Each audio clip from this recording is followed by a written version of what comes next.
মুসলমান, আল্লাহর দুশমন কাদিয়ানীরা আমার আপনার নবী, বিশ্ব নবী, মানবতার মুক্তির দূত মুহাম্মদ রাসূলুল্লাহ সাল্লাল্লাহু আলাইহি ওয়াসাল্লামকে শেষ নবী বিশ্বাস করলা। কাদিয়ানীরা কি? কাদিয়ানীরা কি? এরা আল্লাহর দুশমন, রাসূলের দুশমন, তারা কাফের।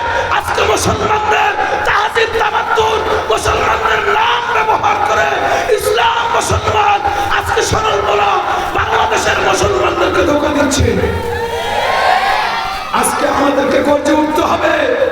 প্রিয় মাতৃভূমি বাংলাদেশের বিরুদ্ধে গভীর ষড়যন্ত্র করতেছে কাদিয়ানীরা।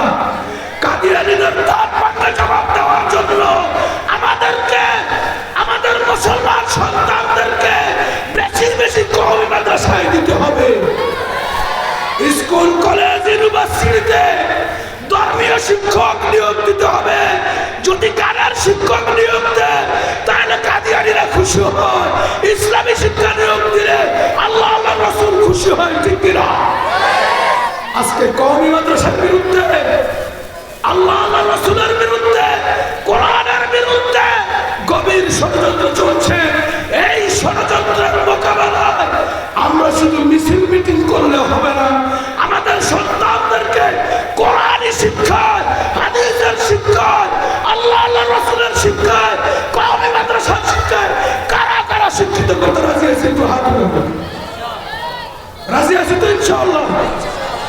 আমাদের সন্তানদেরকে হারিঙ্গা মাদ্রাসা, ওলামাদের মাদ্রাসা, কদমতলা মাদ্রাসা, বাদিয়া মাদ্রাসা, এগুলো ইসলামের ক্যান্টনমেন্ট।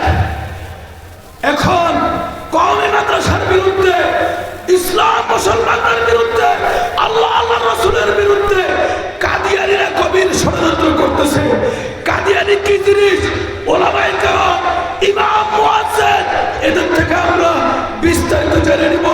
কাদিয়ানীদের পরিবারের সাথে, কাদিয়ানীদের সাথে উঠা বসা, চলাফেরা, চা খাওয়া, ব্যবসা বাণিজ্য, বিয়ে শাদী সব কিছু হারাম হারাম হারাম।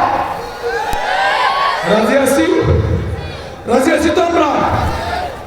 দুঃখের বিষয়, সেই কাজীর হাটে 21টা ফ্যামিলি কাদিয়ানী হয়ে গেছে।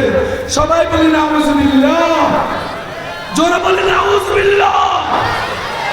ওলামায়ে কেরামের গড় সোনাগাজী, ওলামা বাজার মাদ্রাসা, হালিমিয়া মাদ্রাসা, এই সমস্ত মাদ্রাসা থাকতে সোনাগাজীতে কাদিয়ানীরা আজকে অবস্থান করবে।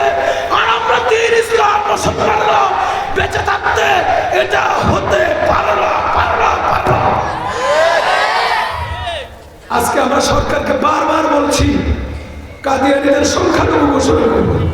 ডক্টর ইউনূস সাহেব তিনি শপথ দেওয়ার পূর্বে এয়ারপোর্টে এসে বলেছেন হিন্দুরা সংখ্যালঘু, বৌদ্ধরা সংখ্যালঘু, কাদিয়ানীরাও সংখ্যালঘু। আমরা ওলামায়ে কেরাম এদেশের লক্ষ লক্ষ মুসলমান একটাই দাবি করতেছি, হিন্দুরা এদেশে আছে সংখ্যালঘু হিসেবে, তারা থাকবে, বৌদ্ধরা থাকবে, অন্যান্য ধর্মের লোক থাকবে, কাদিয়ানীরাও এদেশে থাকবে। মুসলমান পরিচয় নয়, কাদিয়ানীরা সংখ্যালঘু কাফের হিসেবে এদেশে থাকবে। আমি একটা কথা বলে শেষ করে দিচ্ছি, তারা যাকে নবী মানে, নাউজুবিল্লাহ, নাউজুবিল্লাহ, সবাই বলি নাউজুবিল্লাহ। কাদিয়ানীরা যাকে নবী মানে সে বাথরুমে পায়খানায়, একেবারে কাঁচা পায়খানার ভিতরে ডুবে ডুবে মারা গিয়েছে। এটা সে যদি নবী হইতো এত জিল্লতির মৃত্যু তার হতো না, ঠিক কিনা? এই জন্য কাদিয়ানীদের বিরুদ্ধে সোচ্চার কারা কারা থাকবে একটু হাত উঠায়। নারায়ে তাকবীর, নারায়ে তাকবীর, কাফের কাফের, কাদিয়ানীরা কাফের। শেষ নবীর পরে কোনো নবী নাই। আমরা সরকারের কাছে প্রজ্ঞাপন জারির মাধ্যমে এই ঘোষণা চাই, আল্লাহ রাব্বুল আলামিন আমাদেরকে তৌফিক দান করুন।